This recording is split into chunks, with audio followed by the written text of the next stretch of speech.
Hi friends, welcome to Anu's Rasoi. ఈరోజు మన అనూస్ రసోయిలోని తక్కువ సమయంలోనే తక్కువ ఇంగ్రీడియంట్స్తోనే మైసూర్ బోండాలు ఎలా చేసుకోవాలో అది చేసి చూపిస్తానండి. మామూలుగా ఇంట్లో మడి ఆచారం ఉన్నవాళ్ళు ఉల్లిపాయ వెల్లుల్లిపాయ పండగ టైంలోని ఇంకా శ్రావణ మాసం కార్తీక మాసంలో వాడరు కదండి. అలాంటి వాళ్ళకి కూడా చక్కగా ఉపయోగపడే రెసిపీ అండి ఇది. ఈరోజు ఈ రెసిపీలో అయితే నేను ఉల్లిపాయలు వెల్లుల్లిపాయలు అస్సలు వాడలేదండి. ఇప్పటికి ఈ రోజుల్లో కూడా కొంతమంది వెల్లుల్లి అసలు వాడని వాళ్ళని చాలామందిని చూశానండి. అలాంటి వాళ్ళకి కూడా ఉపయోగపడుతుందన్న ఉద్దేశంతోని ఈ యొక్క వీడియోని నేను ఈరోజు మీకు చేసి చూపిస్తున్నానండి. ఇంతకు ముందు వీడియోలో చేసినట్లే ఈరోజు కూడా ఈ వీటి కోసం అని నేను ప్రత్యేకంగా మళ్ళీ కొత్తిమీర పచ్చడి, ఇంకా అల్లము బెల్లము కలిపి చేసిన పచ్చడి, ఇంకా మళ్ళీ పల్లీ పచ్చడి కూడా చేశానండి. ఇవి మూడిటి కాంబినేషన్తో ఇవి తింటే కూడా చాలా బాగుందండి.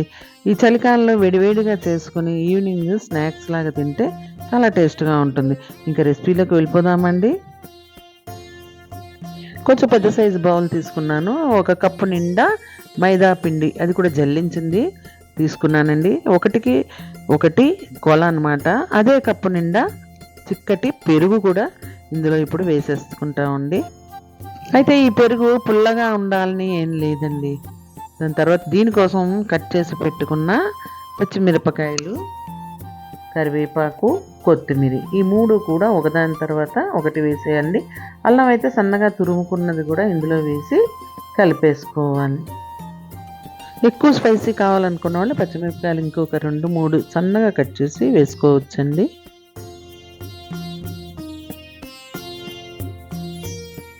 ఇప్పుడు రుచికి సరిపోయినంత సాల్ట్ కూడా వేసేసుకోవాలి. నేనైతే ఈ స్పూన్కి కొంచెం వెల్తిగానే ఇందులో వేస్తున్నానండి. ఇప్పుడు దీనికి 1 టేబుల్ స్పూను జీలకర్ర కూడా యాడ్ చేసేసుకోవాలండి. అన్నీ కలిపేసుకోవాలన్నమాట మొత్తము. ఇంకా వాటర్ వేరేగా వేయవలసిన అవసరమే లేదండి. ఎందుకంటే 1:1 మనం వేసాం కదా, పెరుగుని పిండిని 2 కలిసిపోతాయి చక్కగా. ఇలా కలిపేసుకోవాలి ఉండలు లేకుండా. రేపు రాబోయే శనివారం కానీ ఆదివారం కానీ చక్కగా మీ ఇంట్లో పిల్లలకి పెద్దవాళ్ళకి చేసి పెట్టండి. వాళ్ళందరికీ కూడా తప్పకుండా నచ్చుతుందండి. ఇంకా ఇలాగ మొత్తం కలిపేసుకోవాలి.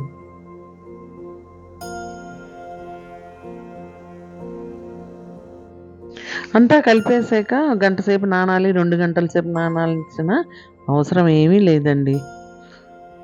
ఇప్పుడు ఇందులో తినే సోడా అది ఏమి కలపట్లేదండి. ఇనో పౌడర్ మాత్రం 1 ప్యాకెట్ ఇందులోని వేసేస్తాం. దీనివల్ల ఏమీ హెల్త్ ప్రాబ్లమ్స్ కూడా రావండి. ఇంకా దీనిలో ఒక 2 టేబుల్ స్పూన్ల వాటర్ వేసేసి మళ్ళీ ఇదంతా కూడా చక్కగా కలిపేసి ఒక 10 నిమిషాల కోసం మూత పెట్టి పక్కన పెట్టుకోవాలి. ఆ 10 నిమిషాలు కూడా ఎందుకు అంటే, పక్కన స్టవ్ మీద నూనె వేసి మూకుట్లోని వేడయ్యే వరకు, నూనె బాగా కాగాక ఇదిగో ఇలాగా మొత్తం అది తీసి ఆ పిండి అంతా కూడా కొంచెం కొంచెంగా ఇలాగా నూనెలో వేసుకోవాలి. మొదటిసారి మాత్రం కొంచెం హై ఫ్లేమ్లోనే పెట్టుకోవాలండి. లేకపోతే ఇలా ఒకదాని తర్వాత ఒకటి వేస్తున్నప్పుడు మొత్తం అన్నీ కలిసిపోతాయి. హైగా ఉంచగా ఒక 2-3 మినిట్స్ తర్వాత అప్పుడు సిమ్లో పెట్టుకోవాలి స్టవ్ని. ఇలా చూడండి, లైట్ బ్రౌన్ కలర్ వచ్చే వరకు ఇలాగా వేయించేసుకోవడమే. ఇంకా మొత్తం వేగి తీసే వరకు కూడా సిమ్లోనే ఉంచుకోవాలి. ఎందుకంటే ముందు నుంచి కూడా హైలోనే పెడితే పైన చూస్తే బ్రౌన్ కలర్ అయిపోతుంది, లోపల మొత్తం పచ్చిగా ఉంటుంది పిండి అంతాను. ఇదిగో చూడండి, మొత్తం చక్కగా బ్రౌన్ కలర్ వచ్చేసాయి. వీటిని ఒక టిష్యూ పేపర్ వేసిన ప్లేట్లోకి ముందరగా వేసేసుకోవాలి. తర్వాత మిగిలిన పిండిని ఇలాగా ఒకదాని తర్వాత ఒకటి మొత్తం అంతా కూడా వేయించేసుకోవడమే. చిన్న పిల్లలు కూడా చక్కగా నేర్చేసుకోవచ్చండి. చిన్నపిల్లలు అన్నానని మరీ చిన్నపిల్లలు కాదండి, ఒక 15 ఏళ్ల పిల్లల దగ్గర నుంచి కూడా నేర్చేసుకోవచ్చు. అది అమ్మాయిలైనా సరే అబ్బాయిలైనా సరే. పెద్ద అయ్యాక వాళ్ళు ఎలాగైనా వేరే స్టేట్లకు వెళ్ళినప్పుడు, వేరే కంట్రీస్ కూడా వెళ్ళినప్పుడు వాళ్ళకి కావాల్సినప్పుడు చక్కగా ఇలాగా చేసేసుకోవచ్చు. చాలా ఈజీగా తేలిగ్గానండి. కావాలి అనుకున్న వాళ్ళు చక్కగా ఇందులోని ఒక 2-3 ఉల్లి చెక్కు సన్నగా తరిగి అది కూడా కలుపుకోవచ్చు. మామూలుగా అయితే మైదా పిండి వద్దు, తినకూడదు అని అంటారు కానీ, రోజు అయితే ఏమి తినరు కదండీ మైదాతో చేసిన ఈ రెసిపీలు. అప్పుడప్పుడు చేసుకొని కూడా చక్కగా తినొచ్చు. రుచికి రుచి ఉంటుంది. ఇంట్లో చేసుకున్నామన్న సాటిస్ఫై కూడా ఉంటుందండి. నాకైతే ఈరోజు ఈ రెసిపీ చేస్తున్నంతసేపు కూడా నా చిన్ననాటి జ్ఞాపకాలు బాగా గుర్తొస్తున్నాయండి. మేము చదువుకునే రోజుల్లోని స్కూల్ నుంచి ఇంటికి వచ్చే టైంలోని వచ్చేసరికల్లా మా నాయనమ్మ గారు మా అమ్మగారు కలిసి మాకు ఇలాగే రోజుకొక రకంగా స్నాక్స్ రెడీ చేసి పెట్టేవాళ్ళండి. అయితే బయట కొని తినాలి అనే అలవాటు మాకు చిన్నప్పుడు ఎప్పుడూ లేదండి. ఇంట్లో పెద్దవాళ్ళు ఏది చేసి పెడితే అదే వద్దు అనకుండా అన్నీ చక్కగా మేము తినేవాళ్ళం అండి. అందుకే ఈ రోజుల్లో కూడా మేము చాలా హెల్తీగానే ఉన్నామండి. మా ఇంట్లో మా ఫ్యామిలీ మెంబర్స్ అందరం కూడాను. ఎప్పుడైనా ఈవినింగ్ టైంలోని మీ ఫ్రెండ్స్ కానీ ఇంకా మీకు తెలిసిన వాళ్ళు ఎవరైనా కానీ వచ్చినప్పుడు వాళ్ళని కూర్చోబెట్టి వాళ్ళతో కబుర్లు చెప్పుకుంటూ చక్కగాను వేడివేడిగా ఇలాగ స్నాక్స్ చేసి వాళ్ళకి టేస్ట్ చూపించవచ్చండి.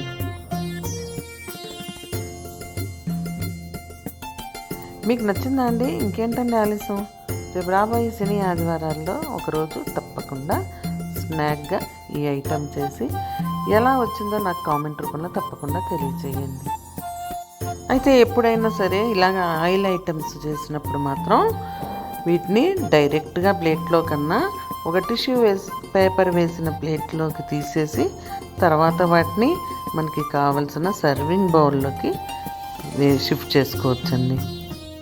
మీకు మైసూర్ బోండాలతో పాటు నా చిన్ననాటి జ్ఞాపకాలని కూడా మీకు షేర్ చేస్తున్నానండి. టైం ఎంత అయిందో కూడా తెలియటం లేదు. చక్కగా వేడివేడిగా మైసూర్ బోండాలు కూడా రెడీ అయిపోయింది. మీకు కనుక ఈ రెసిపీ నచ్చినట్లయితే తప్పకుండా లైక్ చేయండి. లైక్ చేయడం మాత్రం మర్చిపోకండి. మీ ఫ్రెండ్స్కి ఫ్యామిలీ మెంబర్స్కి షేర్ చేయండి.